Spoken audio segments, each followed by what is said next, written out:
નમસ્કાર દર્શક મિત્રો, નવજીવન ન્યૂઝમાં આપનું સ્વાગત છે. હું છું ફૈઝાન. ચકચારી કેસ ડેડિયાપાડાના આમ આદમી પાર્ટીના ડેડિયાપાડાના ધારાસભ્ય ચૈતર વસાવા વડોદરા સેન્ટ્રલ જેલમાં બંધ છે ને આ કેસે ચર્ચા જગાવી છે. ગુજરાત હાઈકોર્ટમાં 13 ઓગસ્ટની આસપાસ આ કેસ મામલે સુનાવણી પણ થઈ હતી, પરંતુ સરકારી પક્ષના વકીલે વધારાનો સમય માંગ્યો હતો. તેને લઈને એફિડેવિટ માટેનો આ સમય હોવાથી હવે 28 ઓગસ્ટે સુનાવણી થવાની છે. ત્યારે આ બાબતે આપણી સાથે નર્મદા જિલ્લા આમ આદમી પાર્ટીના પ્રમુખ રાધિકા રાઠવા જોડાઈ ચૂક્યા છે. તેમની સાથે વાતચીત કરીને શું કારણો તેઓ માની રહ્યા છે, કેમ ધારાસભ્ય ચૈતર વસાવાને જામીન નથી મળ્યા, વિગતે વાત કરીએ એમની સાથે. રાધિકાબેન, સૌપ્રથમ તો નવજીવન ન્યૂઝમાં આપનું સ્વાગત છે. નમસ્કાર. રાધિકાબેન, ધારાસભ્ય ચૈતર વસાવાને 50 દિવસ કરતા વધારે સમય વીતી ચૂક્યો છે. હાલ પણ તે વડોદરા સેન્ટ્રલ જેલમાં બંધ છે. 3 વખત તેમના જામીન ઉપર તારીખ અત્યાર સુધી મળી ચૂકી છે. કઈ રીતે પહેલા જોઈ રહ્યા છો, તેમને હજી જામીન નથી મળ્યા?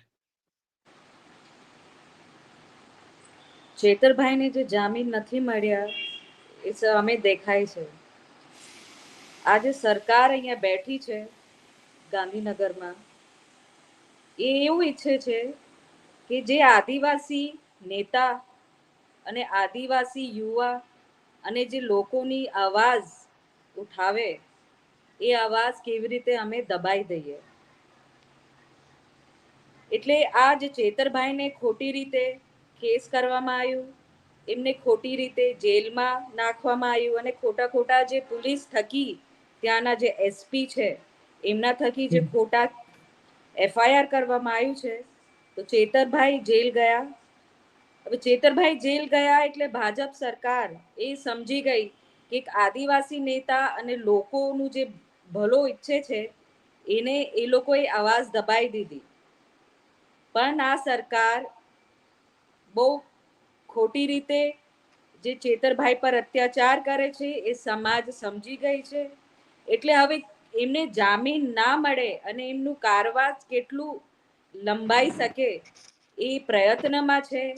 દર તારીખમાં કઈ ના કઈ એ લોકો કોઈ ના કોઈ એક્સક્યુઝ લઈને આવી જાય છે. જેવી રીતે લાસ્ટ ટાઈમ ચેતરભાઈ, એમના પાસે કોઈ મુદ્દા તો છે નહીં સામેવાળી પાર્ટી પાસે, એટલે કેવી રીતે મુદ્દત લે અને તારીખ વધાવે, એવી રીતે એ લોકો એક બીજા વકીલ કરવાની એક તારીખ લીધી. તો પહેલા વકીલમાં એવી શું ખામી હતી? એ તો સરકારી વકીલ જ હતા ને પહેલા પણ. તો પહેલા વકીલમાં શું ખામી હતી કે એમને આ વકીલ બદલવામાં આવ્યું?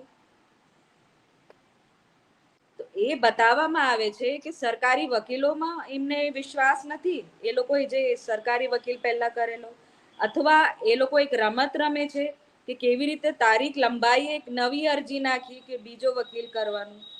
તો આ તો મને આ સરકાર એમની જે ગેમ પ્લાનિંગ છે એમાં જ ફસાવાની છે. આ તમામ મુદ્દાઓ સોશિયલ મીડિયા પર છે.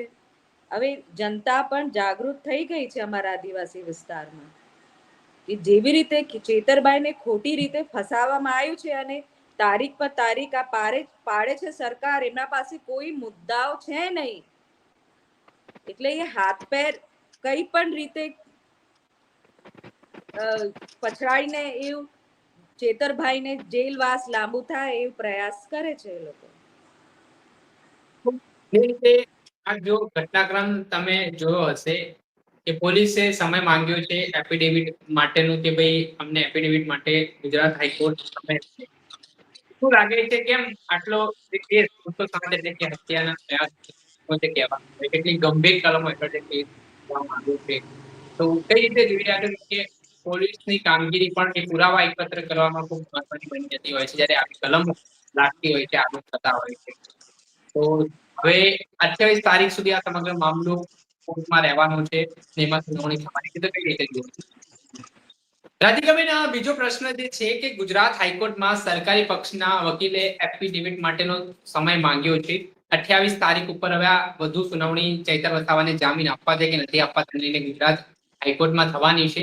તો આ બાબતને કઈ રીતે જોઈ રહ્યા છો? ત્યારે 307 એટલે કે હત્યાના પ્રયાસનો ગંભીર ગુનો જે કહેવામાં આવે છે તે મુજબ પોલીસે ફરિયાદ નોંધી છે અને પોલીસ માટે પણ એ મહત્વની વસ્તુ બની જાય છે કે એ મુજબ પુરાવા કોર્ટમાં રજૂ કરવામાં આવે. તો આ ઘટનાને કઈ રીતે જુઓ છો, શું માનો છો તમે?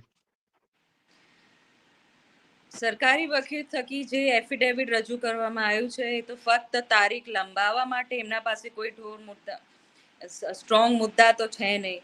એમને ખબર છે ચેતરભાઈને જામીન મળી જશે, એટલે કેવી રીતે ચેતરભાઈને જેલમાં રાખવામાં આવે અને એમનું જે કારાવાસ છે લંબાવવામાં આવે એ પ્રયત્ન કરે છે આ સરકાર. અને આ જે 307ની જે કલમ આ પોલીસ કહે છે, તો એ સરકાર એટલું સમજી લે કે એ કલમ આ નીચલી સરકારમાં નીચલી કોર્ટમાં ફગાવવામાં આવ્યું છે, એ આપણને ખબર છે.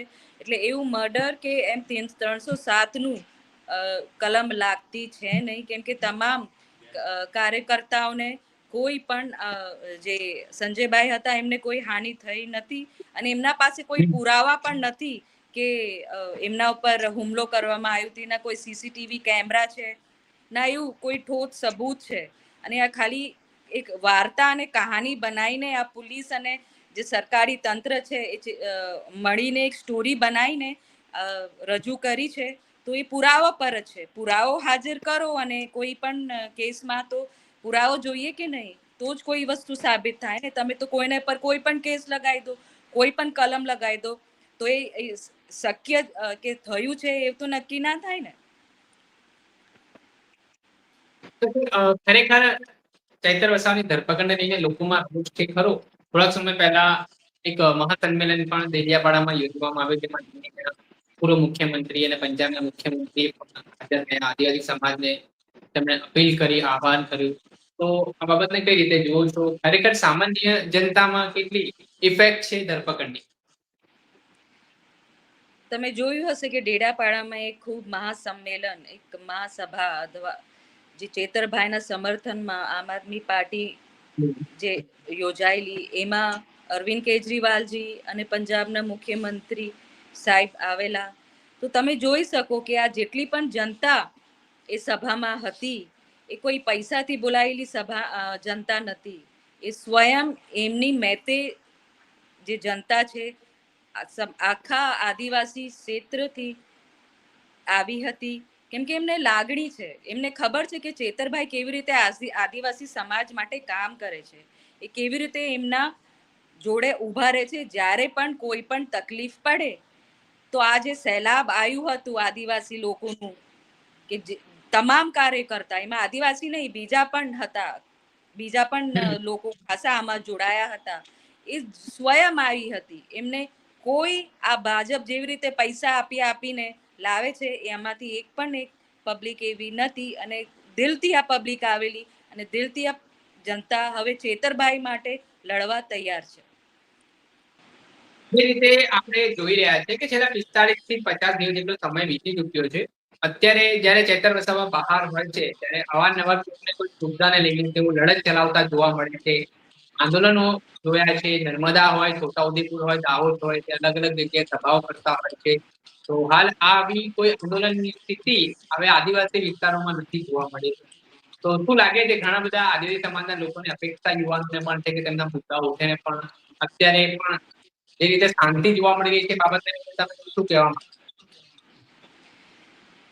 અગર સરકારને એવું લાગતું હશે કે ચેતરભાઈ જેલમાં છે અને આદિવાસી જાગૃત નથી, અને એ તમામ જે આંદોલન આદિવાસીના ટેકામાં જે ચેતરભાઈ કરતા હતા એ બધું સ્થગિત થઈ જશે, કે આદિવાસી ગભરાઈ જશે, તો આ સરકાર ભૂલ કરે છે. આ તમામ આદિવાસી ચેતરભાઈના ટેકામાં છે. આંદોલન થશે, અમે તમામ આદિવાસી સમાજ એકત્રિત થવાના છે. આ પણ જેટલા પણ મુદ્દાઓ છે આદિવાસીઓના, એ અમે ઉજાગર કરવાના છે. બસ અમે ચેતરભાઈની રાહ જોઈને બેઠા છે. તો ચેતરભાઈ જેવી રીતે નીકળશે, તમામ આંદોલન સક્રિય થશે. તમામ લોકો, અમે આદિવાસી સમાજના કે તમામ પટ્ટાના લોકો અમે ભેગા થવાના છે. અગર એમનું જેલ પ્રવાસ આ લોકો લંબાશે તો પણ હવે બસ એક તારીખની રાહ જોઈએ છે. એ તારીખમાં ચેતરભાઈને નહીં છોડ્યું તો અમે અમારું આંદોલન પાછા ચાલુ કરીશું. અગાઉ એમને જે જામીન 2023ના કેસમાં મળ્યા હતા, ફોરેસ્ટ વિભાગના કર્મચારીને મારવાના કેસમાં, ત્યારે જે આરોપ તેમના પર લાગ્યા હતા, શરતી જામીન હતા કે ભાઈ હવે ભવિષ્યમાં તેઓ આ પ્રકારનો ઓફેન્સ નહીં કરે. હવે છતાંય સરકારી પક્ષના વકીલની દલીલ છે કે ફરી એ જામીનનો ભંગ કર્યો છે, એટલે એમને જામીન ના મળવા જોઈએ. તો આ દલીલને કઈ રીતે જુઓ છો તમે? જે જૂના કેસ થા એ પ્રૂવ થયા નથી, એમના કેસીસ ચાલે છે. અને જે જૂની કેસો આ લોકો કાઢે છે એમાં તો અડધામાં તો જામીન થઈ ગઈ છે. 90% ચેતરભાઈને 2 ગુના છે અને એ કેસ પતી પણ ગયા છે. અને એ જૂની કેસો કાઢીને આ નવા કેસથી કોઈ લેવા દેવાની નથી. અને શરતી જામીન જે ચેતરભાઈને આપી હતી એ શરતી જામીન તો પૂરી પણ થઈ ગઈ અને એ બે ગુના જ છે અને એ સાબિત થયું નથી કે ગુનો કર્યો છે. તો જાણી જોઈને, કેમ કે આમના પાસે ઠોસ કોઈ સબૂત નથી, કોઈ મુદ્દાઓ નથી, તો ખોટી રીતે એમની જે આપણે આઈક્યુ લેવલ પ્રમાણે આજે સરકારી વકીલો છે કે સરકાર કે ભાજપના આ જે નેતાઓ છે એમના આઈક્યુ લેવલના પ્રમાણે એ લોકો કેસ લડે છે. તો પણ અમને ન્યાયતંત્ર પર અને હાઈકોર્ટ પર ભરોસો છે કે આમના જે નીચલી કક્ષાના જે આ જે રમે છે દાવ, એ એમને ફગાવે અને ચેતરભાઈને જામીન મળે અને એ 2 ગુના સાબિત થાય. ખંડેરાબેન, આ બધા કેસો જે થઈ રહ્યા છે તો અમુક રીતે દબાણ પણ એક રીતે સત્તા પક્ષ દ્વારા કરવામાં આવતા હોય છે. વિપક્ષના ભૂતકાળના ધારાસભ્યો પર આ પ્રકારની પ્રવૃત્તિ થઈ ચૂકી છે. તો શું લાગે છે તેઓ ભારતીય જનતા પાર્ટીમાં જોડાવા માટેના પ્રયત્ન લાગી રહ્યા છે કે તેમને આવી રીતે કેસ કરીને જોડવામાં આવતા હોય? શું લાગે છે ધારાસભ્ય ચેતર વસાવા ભાજપમાં જોડાશે? ભાજપ સરકાર પતી જ ગઈ છે, એમના પાસે કાર્યકર્તા રહ્યા નથી. હવે લોકો પણ એમના જોડે જોડાવા માંગતા જ નથી, એટલે એ લોકો ગભરાયેલા છે. તો જ્યારે ડૂબતામાં જે છટપટાય ને, એ છટપટાહટ છે ભાજપ સરકારમાં. તમે જોઈ શકો, વિધાનસભા હોય કે સાંસદ કે MP હાઉસીસ હોય, એમાં બધા ક્રિમિનલ બેઠા છે ઓલમોસ્ટ મેક્સિમમ બીજેપી સરકારમાં, જેમાં જે લોકો પર રેપના કેસીસ છે, બૂટલેગર્સ છે અને અલગ અલગ પ્રકારના એક ક્રિમિનલ કેસીસ છે. 10 થી 15 કેસીસ છે, છતાં એ લોકો પાર્લામેન્ટમાં બેસીને જે ન્યાયતંત્રની વાત કરે છે તો પહેલા એ પોતાના મોડા જોએ અને પોતાની પાર્ટી જોએ, પછી બીજા પર આક્ષેપો કરે.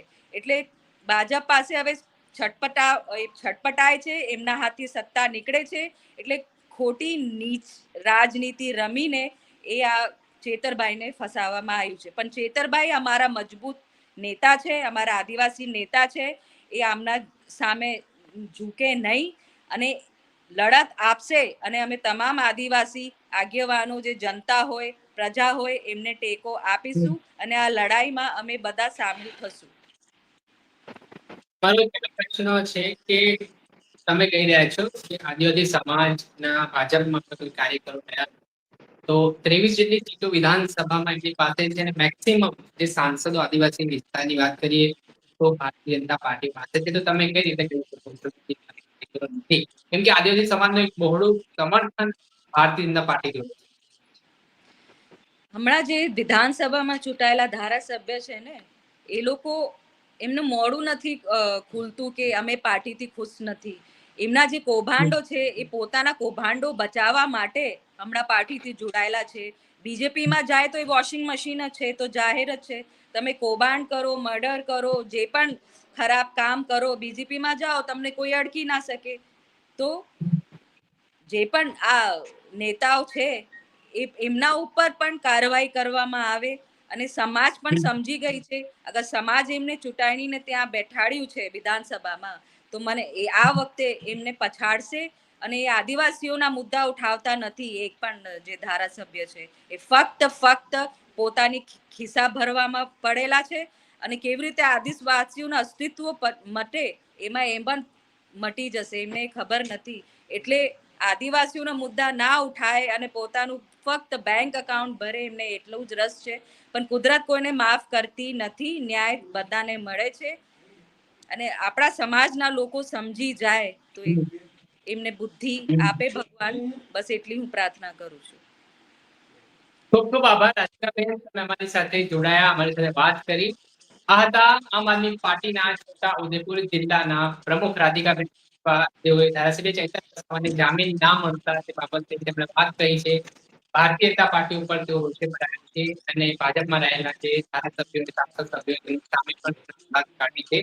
તે કહ્યું છે કે આગામી સમયમાં જો ધારાસભ્ય ચેતર વસાવાને જામીન મળશે તો ફરી આંદોલન છે તે આદિવાસી વિસ્તારોમાં સક્રિય છે. ત્યારે હવે આગામી 23 ઓગસ્ટે ગુજરાત હાઈકોર્ટમાં વધુ સુનાવણી ધારાસભ્ય ચેતર વસાવાના જામીન પર થવાની છે. ત્યારે હાઈકોર્ટ તરફથી શું નિર્ણય કરવામાં આવે છે એટલે મિત્રો આવા જ નવા વિષય સાથે આપણે માહિતગાર કરતા રહીશું. એટલે લાઈક કરી દો, સબસ્ક્રાઇબ કરી દો અને શેર કરો.